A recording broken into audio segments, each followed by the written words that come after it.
नमस्कार, राष्ट्रपोत से मैं पवन केसवानी। शौक बहराइच का एक शेर है, बर्बाद गुलिस्ता करने को बस एक ही उल्लू काफ़ी है। हर शाख पे उल्लू बैठा है, अंजाम गुलिस्ता क्या होगा। छत्तीसगढ़ की राजनीति में कांग्रेस के संदर्भ में ये शेर एकदम सटीक बैठता है। खासकर भूपेश बघेल जिसके सर्वे सर्वा बने हों तो वहाँ कुछ हालात ऐसे ही होंगे। इसके बाद भारतीय जनता पार्टी ने एक एक कर 3 पोस्टर जारी किए।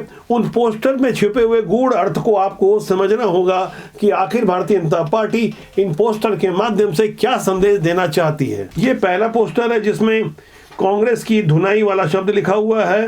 विष्णुदेव साय बैटिंग करते नजर आ रहे हैं और बॉलिंग भी किससे करवाई जा रही है, एजाज ढेबर से।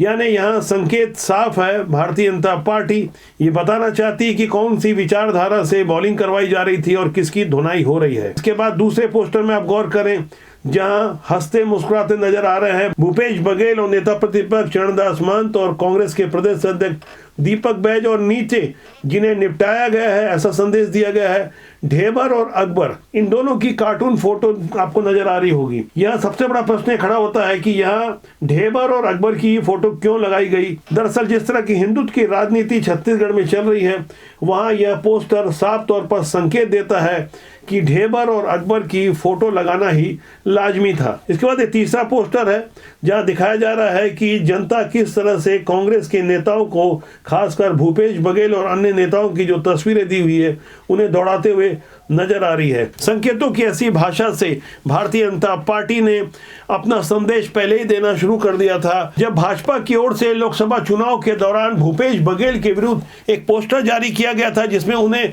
जिहाद गैंग का सर्वे सर्वा बताया गया था। बाकायदा हरा झंडा लिए भूपेश बघेल आगे चलते नजर आ रहे थे। उनके पीछे एजाज ढेबर, मोहम्मद अकबर और नवाज खान की तस्वीरें थी। ये जिहाद गैंग शब्द अपने आप में काफी कुछ कहता है और भारतीय जनता पार्टी ने आधिकारिक रूप से तब भी ये पोस्टर जारी किया था। अब जब छत्तीसगढ़ में नगरीय निकाय चुनाव में भारतीय जनता पार्टी को इतनी बम्पर जीत मिली है और कांग्रेस का सुपड़ा साफ हो गया है, तो यहाँ जमीन पर भी समझना होगा कि आखिर भारतीय जनता पार्टी की कुशल रणनीति ने एजाज ढेबर के माध्यम से पूरे छत्तीसगढ़ में संदेश दिया कि राजधानी रायपुर में जिसे कुर्सी पर बिठाया गया है उसकी छवि क्या है, उसका बैकग्राउंड क्या है और किस तरह से कांग्रेस और खासकर भूपेश बघेल तुष्टीकरण की राजनीति करते हैं। इसके बाद शुरू हो गया वोटों के ध्रुवीकरण का खेल। हिंदू जनता को अच्छी तरह से समझ में आ गया कि उन्हें क्या करना चाहिए। यहाँ जातिवाद का खेल नहीं चला तो सिर्फ हिंदुत्व का खेल चला। साफ तौर पर भारतीय जनता पार्टी ने अपनी जीत के बाद जिस तरह के नारों का प्रयोग किया और जिस तरह से रायपुर की नवनिर्वाचित महापौर मीनल चौबे ने खुशी में नृत्य करते हुए उन्हीं नारों के बीच वो संदेश काफी मजबूती से दिया।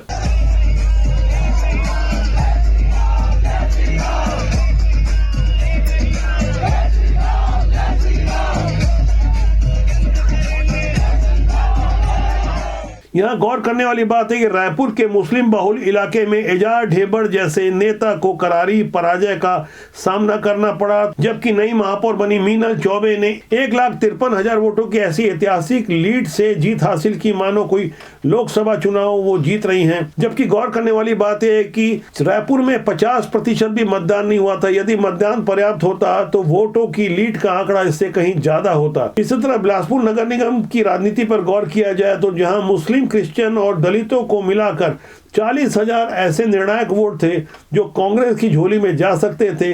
कांग्रेस ने यहां प्रमोद नायक नामक एक बड़े और वजनदार चेहरे को मैदान में उतारा था, जबकि भारतीय जनता पार्टी ने पूजा विधानी को मैदान में उतारा था जिन्हें 66,000 वोटों से भारी भरकम जीत मिली। जबकि अंबिकापुर में 2 बार के महापौर डॉक्टर अजय तिर्की के बारे में भाजपा के लोग भी ये मान के चल रहे थे कि छत्तीसगढ़ में यदि 10 नगर निगमों के चुनाव हो रहे हैं तो 9 पर जीत मिलेगी। अंबिकापुर के मामले में भारतीय जनता पार्टी के नेता भी आश्वस्त नहीं थे, क्योंकि क्रिश्चियन कम्युनिटी का प्रतिनिधित्व करने वाले डॉक्टर अजय तिर्की का व्यवहार भी उत्तम था और जिस तरह से उनका कार्यकाल उपलब्धियों से भरा रहा, तो वहां यह माना जा रहा था कि डॉक्टर अजय तिर्की ही जीतेंगे। इस बीच चुनाव प्रचार के दौरान चरणदास महंत ने भी ये कह दिया कि अगला चुनाव टी.एस. सिंहदेव बाबा के नेतृत्व में लड़ा जाएगा। टी.एस. सिंहदेव जो संपूर्ण सरगुजा संभाग का प्रतिनिधित्व करते हैं, खासकर अंबिकापुर में उनकी एक खास पहचान है, उसे ध्यान में रखते हुए सोच समझकर नेता प्रतिपक्ष ने ये बताने की कोशिश की कि भूपेश बघेल से कहीं आगे अब सिंहदेव के नेतृत्व में चुनाव लड़ा जाएगा। लेकिन ये बातें भी काम नहीं आई, वहां से भी कांग्रेस को पराजय हासिल हुई। वोटों के गुणागणित की इस राजनीति में एजाज ढेबर की भूमिका भी काफी महत्वपूर्ण मानी जाती है। रायपुर में खुद को सर्वे सर्वा बताने के लिए एजाज ढेबर ने अपने अलावा अपनी पत्नी को भी चुनाव में उतारा था और एजाज ढेबर की जिस तरह से पराजय हुई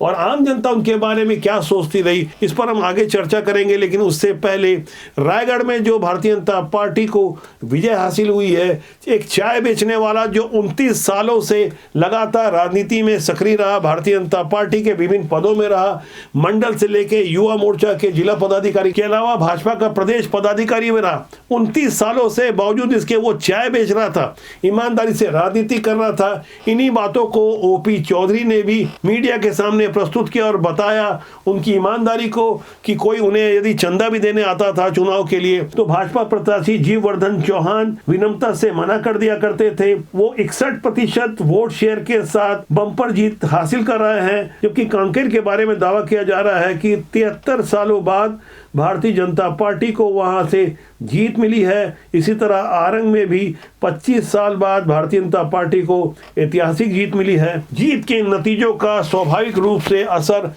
आने वाले समय में त्रिस्तरीय पंचायत चुनाव के परिणामों पर भी पड़ेगा। ग्राउंड जीरो पर हमारे पास जो जानकारी सामने आ रही है, नगरीय निकाय चुनाव के परिणामों ने त्रिस्तरीय पंचायत चुनाव में भाजपा के अधिकृत प्रत्याशियों के लिए संजीवनी का काम किया है। नगरीय निकाय और त्रिस्तरीय पंचायत चुनाव के बाद मंत्रिमंडल का विस्तार होने जा रहा है। जीत का सेहरा किसके माथे बंधेगा आने वाले समय में एकदम स्पष्ट हो जाएगा। लेकिन भारतीय जनता पार्टी की जो एक नई तरह की राजनीति सामने आई है, खुली राजनीति सामने आई है, अपने एजेंडे को लेकर भारतीय जनता पार्टी ने कुछ भी छुपाने की कोशिश नहीं की। जिस तरह से कुशल रणनीति को जमीन पर अंजाम दिया गया, उससे पहले भारतीय जनता पार्टी ने केंद्रीय नेतृत्व को विश्वास में लिया। ईमानदारी से टिकट वितरण के बाद अधिकृत प्रत्याशियों के विरुद्ध पूरे संगठन को उतार दिया। एजाज ढेबर के मामले में भी ऐसे ही हुआ। रायपुर के भगवती चरण शुक्ल वार्ड नंबर 57 से ग्राउंड जीरो पर जब मैंने जाकर इसकी पड़ताल की तो भरे चुनाव प्रचार के दौरान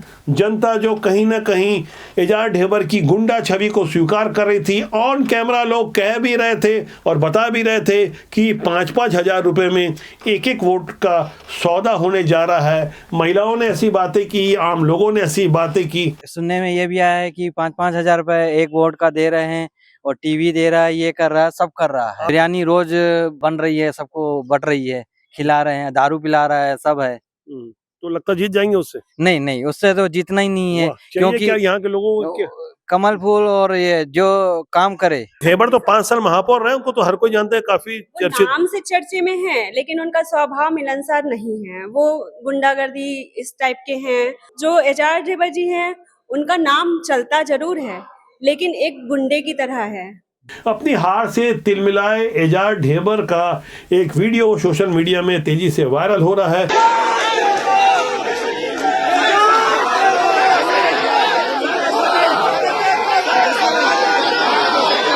इस वीडियो में आप जिस एजाज ढेबर को देख रहे हैं, दरअसल पूरे 5 साल के महापौर कार्यकाल के दौरान एजाज ढेबर कई मौकों पर ऐसे ही नजर आए। इनके अलावा उनके बड़े भाई अनवर ढेबर जो शराब घोटाले के किंगपिन माने जा रहे हैं, उनके बारे में आम जनता भी ये प्रश्न खड़ा कर रही थी, क्या यदि एजाज ढेबर मुख्यमंत्री भूपेश बघेल के खासम खास नहीं होते और वो कांग्रेस के बड़े नेता नहीं होते, इतने ज़्यादा प्रभावशाली नहीं होते, तो क्या अनवर ढेबर को ये खुली छूट मिल पाती? फिलहाल एजाज ढेबर से भी शराब घोटाले मामले में पूछताछ हो रही है। इस बारे में अंदर खाने की कुछ बातें हम आगे के वीडियो में बताएंगे, लेकिन यह गहराई से समझना होगा कि पुराने मुद्दे अभी भी पीछा छोड़ने का नाम नहीं ले रहे हैं। जिस तरह से घपले घोटाले और भ्रष्टाचार के विरुद्ध मौजूदा विष्णुदेव साय सरकार जीरो टॉलरेंस की नीति पर काम कर रही है। सूरजपुर के जिला शिक्षा अधिकारी के रिटायरमेंट के 2 हफ्ते बचे थे और उन्हें रंगे हाथों रिश्वत लेते हुए पकड़ लिया गया,